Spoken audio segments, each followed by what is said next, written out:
very happy that the U.S. women's national soccer team won the World Cup. Also, I don't really enjoy women's soccer because it is played as a lesser skill level than men's soccer, and very often at the same level as teenage boys. Okay, that's point number one. Point number two was that the women world soccer team does not deserve to be paid the same as the men's world soccer team based on the amount of income they bring in. And I went through a lot of statistics. The fact that FIFA made $6 billion from the 2018 Men's World Cup and the Women's 2019 World Cup made $130 million.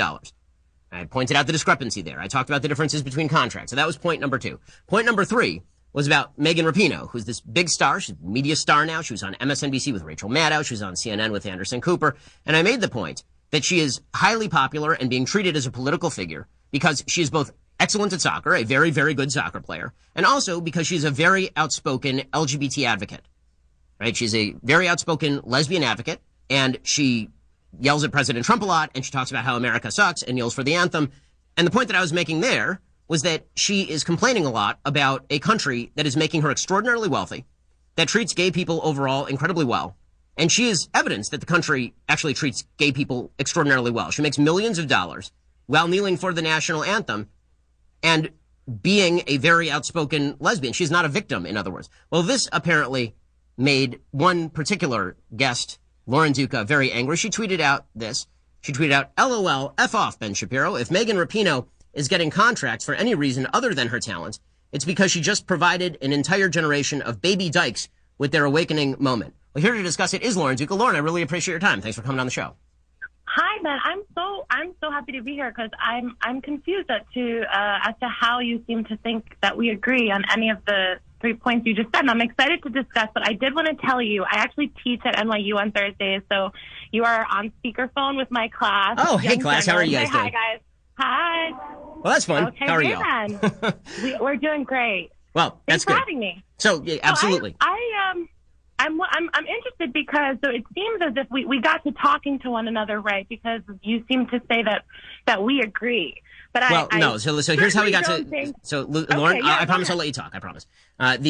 Here's how this got started. This got started because Media Matters cut a clip of me, and then you tweeted, and this is the direct quote: "LOL, F off, Ben Shapiro. If Megan Rapinoe is getting contracts for any reason other than her talent, it's because she just provided an entire generation of baby dykes with their awakening moment." Now, my point was that she was getting additional advertising contracts and getting additional prosperity and media attention because of what you're saying, right? Because she is a very outspoken LGBT advocate. You seem to be saying the same thing and then telling me to F off, and I'm confused.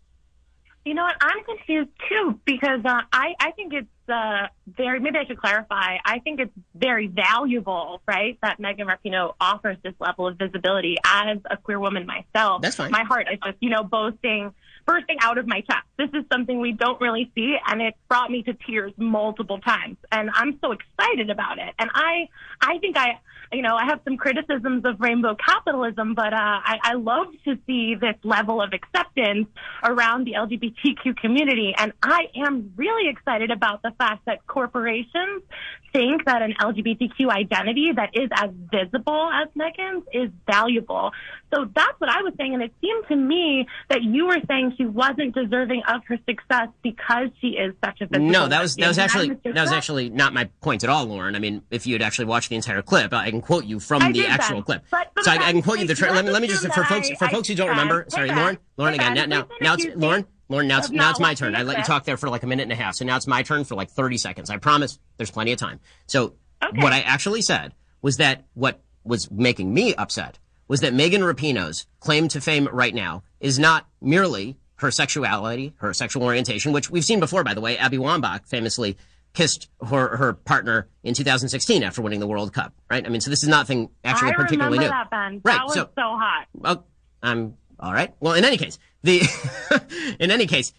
fact that she is a lesbian is part of the story. Part of the story is that she spent a lot of time complaining about the White House, the United States, talking about how the United States is bigoted and homophobic. The point that I was making is you are the beneficiary of an extraordinarily accepting system where corporations are indeed sponsoring you to make ads, where people are indeed celebrating you, where people are paying you inordinate amounts of money to do advertising contracts in a sport that, once every 4 years makes attention, but generally does not over the course of American sporting life.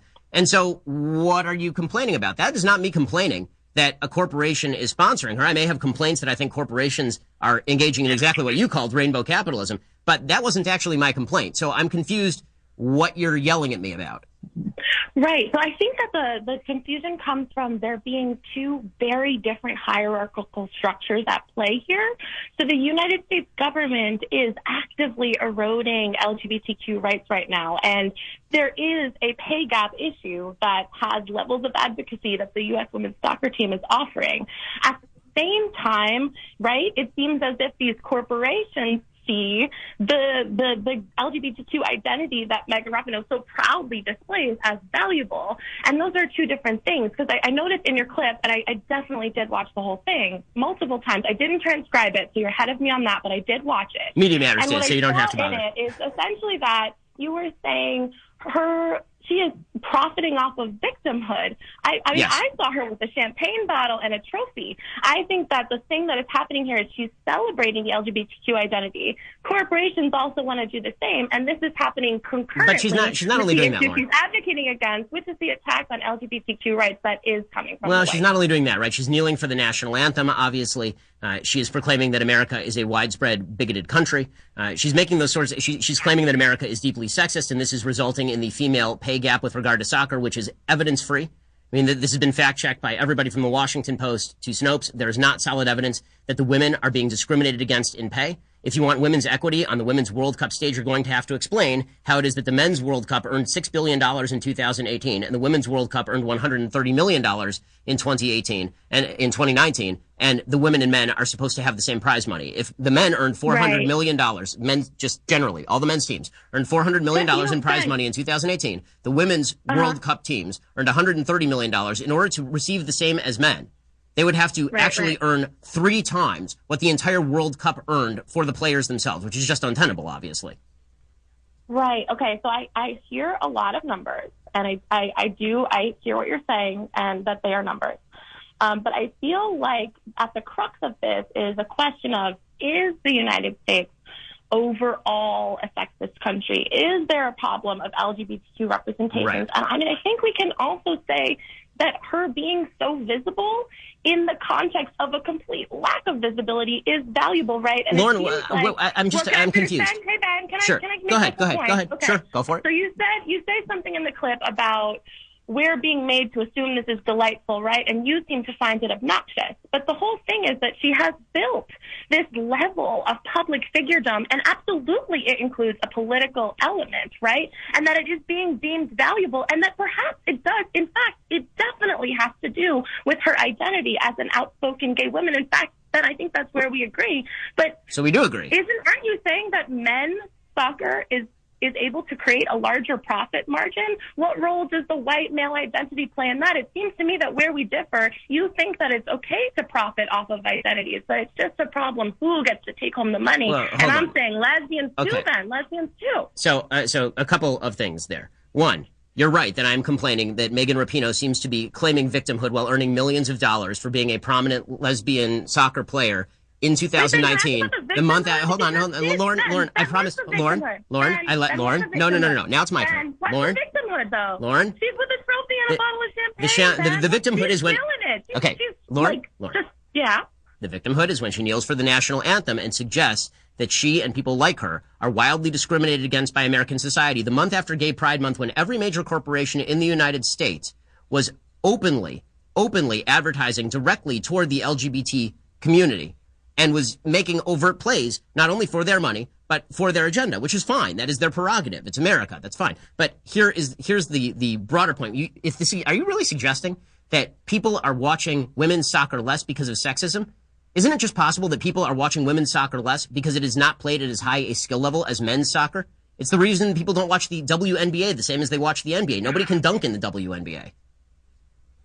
Ben, this is so incredibly tired. You're making a biological difference about skill level on a playing field. I don't really feel the need to entertain that. I'm also not talking about I know you don't want to entertain it, but why not? I'm talking about publicity and acclaim and the level of a public profile that is achieved. She's getting plenty of attention. With what whatever identity the player has. And we do tend to celebrate, right? We tend to celebrate men in athletic spaces way more than women. And that's why this is so refreshing, right? That's why this is such Serena a Williams is pretty well celebrated. To you, Ben, because we're so used to seeing men get celebrated. No, I don't find Serena Williams obnoxious. I do find Megan Rapinoe obnoxious. Different. Okay, Lauren, I find a bevy of female stars non-obnoxious. I find Megan Rapinoe obnoxious because she's kneeling for the national anthem while proclaiming that she is somehow victimized in a society where she's worth an enormous amount of money, has an enormous amount of fame, is in fact a political figure, appearing on Rachel Maddow and Anderson Cooper.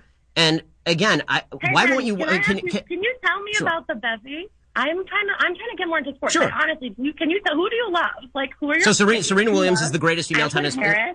So Serena Williams is the greatest female tennis player of all time, right? I think greatest athlete. What do you think about that? She is not the greatest athlete of all time. She would lose to a good college men's player, but she's the greatest female player of all time. Ben, I feel like what's that? Is that based on facts or Yes, no, that is based absolutely on the United States tennis rankings. They actually have a way of creating a metric. That Serena Williams would lose a tennis match to. No, that's based on Serena Williams actually losing to two men, one of whom was smoking at the time several years ago at the Australian Open. I mean, Serena Williams has admitted this. Lauren, I'm sorry we're out of time. This is an 11-minute segment. I tried to give you as much time as possible. I appreciate you stopping by, though. Hope to do it again. Debate Club, Ben. Hey, thanks, Lauren. Be well. Okay, you've listened to The Ben Shapiro Show. See you tomorrow.